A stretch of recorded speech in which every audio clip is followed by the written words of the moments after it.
Este es un ejercicio de fórmula empírica y fórmula molecular.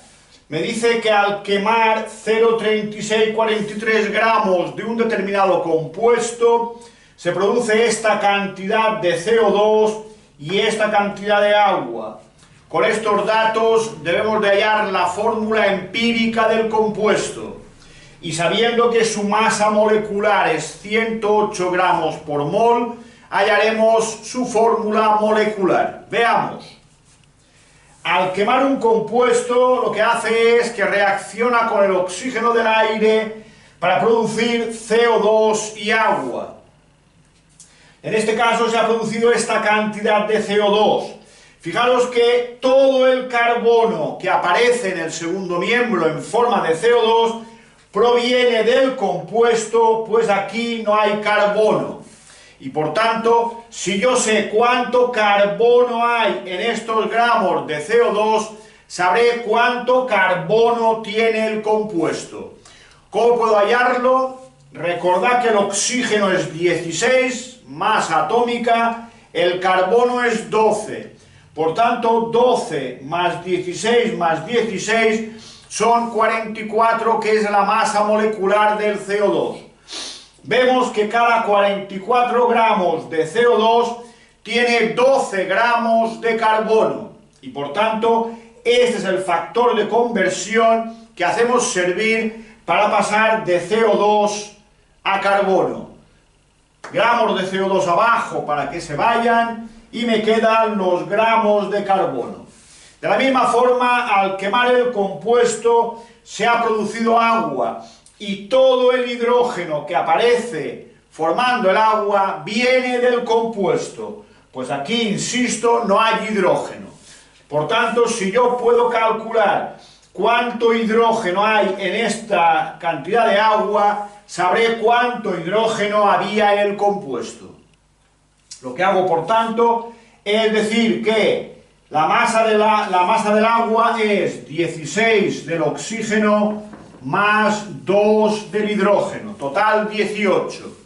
De los 18 gramos que es la masa molecular del agua, 2 gramos son de hidrógeno. Y ese es el factor que utilizamos. Cada 18 gramos de agua contiene 2 gramos de hidrógeno atómico, de H. Y por tanto, operando, tenemos los gramos de hidrógeno contenidos en el compuesto. Si cojo la cantidad total de compuesto, 0,3643, y le resto el carbono y le resto el hidrógeno, como que el compuesto contenía carbono, hidrógeno y oxígeno, obtendré la cantidad de oxígeno.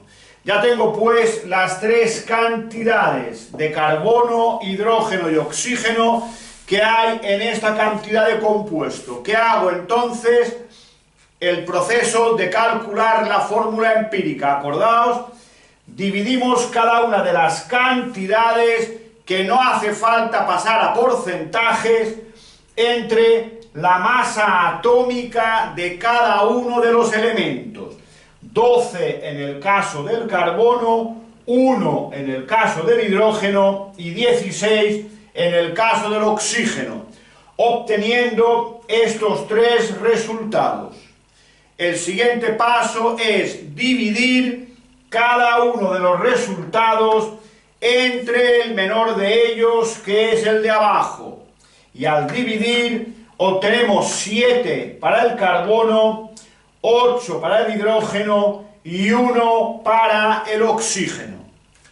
Estos números son moles de carbono, moles de hidrógeno atómico y moles de oxígeno atómico. Estos números, al dividir todos entre el menor, obtengo la relación que hay entre ellos. Por cada mol de átomos de oxígeno tengo 7 de carbono y 8 de hidrógeno. Esto pasan a ser los subíndices del carbono 7, del oxígeno 8 y del hidrógeno 1. Y por tanto tenemos la llamada fórmula empírica, que sería C7H8O. ¿Qué es la fórmula molecular? La fórmula molecular es un múltiplo natural, un múltiplo donde n vale 1, 2, 3, etc., de la fórmula empírica.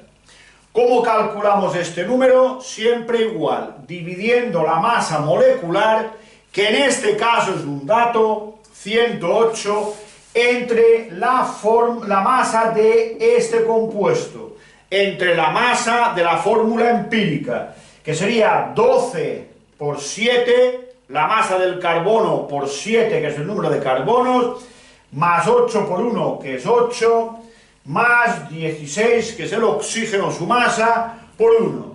Al hacer esta división me sale n igual a 1 y eso significa que la fórmula empírica también es la fórmula molecular del compuesto.